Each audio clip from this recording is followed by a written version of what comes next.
जून महिना अर्धा संपत आला तरी जळगाव जिल्ह्यात अपेक्षित पावसाची अद्याप सुरुवात झालेली नाही। त्यामुळे खरीप हंगामाच्या पेरणीकडे शेतकऱ्यांचे डोळे लागले आहेत। मात्र सिंचनाची सुविधा असलेल्या चोपडा तालुक्यातील काही शेतकऱ्यांनी ट्रॅक्टरच्या सहाय्याने मका पेरणीला सुरुवात केली आहे।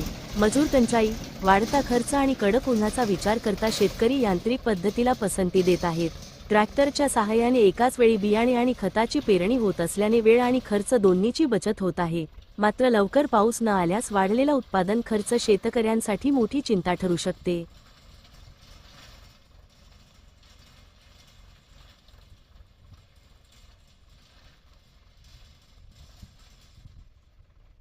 शेतात काय पेरणी चालू आहे? मक्याची पेरणी चालू आहे, अ, खरीप मका। पाऊस नाही आहे। पाऊस नाही म्हणूनच आम्ही ठिबकने मका पेरून घेतोय। पावसाची वाट पाहून भागले असतील। पावसाची वाट बघितली असती तर पुढचं सीजन आमचं लेट झालं असतं। आम्हाला मक्यावर लगेच हरभरा ऑक्टोबरमध्ये घ्यायचे आहे, त्याच्यामुळे आम्ही ठिबक पद्धतीने मका अगोदर घेऊन घेतोय। तर आपण जी पेरणी करता हे ट्रॅक्टरच्या साहाय्याने करतात काय याचं? ट्रॅक्टरच्या सहाय्याने केल्याने काय होतंय, आपला वेळही वाचतोय, मजुरीचा खर्चही वाचतोय।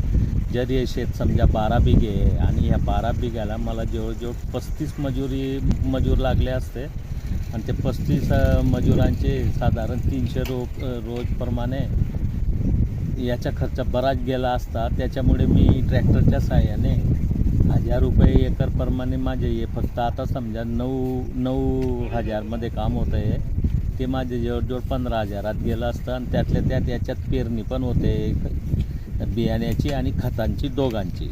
त्यामुळे खताची मजुरी माझी अजून परत वाचते, वेळ वाचतोय। मजूर टंचाई मोठ्या प्रमाणात मजूर टंचाई मोठ्या प्रमाणात असल्याने आणि ऊन जास्त पडत असल्याने मजूर काही मिळत नाही। पाऊस आला पाहिजे। पाऊस येणं फार गरजेचं आहे। पाऊस जर नाही आला तर मग शेतकऱ्यांवर खूप मोठं संकट, आर्थिक संकट येईल। आर्थिक संकट गेलं आहे।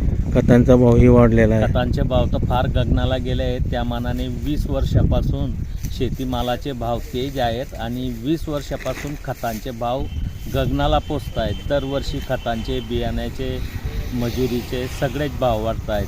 शेतीला लागणारे अवजारं, ट्रॅक्टर वगैरे, ट्रॅक्टरला लागणारे अवजारं यांचे सगळ्यांचेच भाव वाढत आहेत। शेतीमालाचा भाव वाढत नाही। शेतीमालाचे भाव 20 वर्षापासून त्याच जागेवर आहेत, कमी होतात पण वाढत नाही। किती आहे हे क्षेत्र पूर्ण? हे क्षेत्र 12 एकर आहे।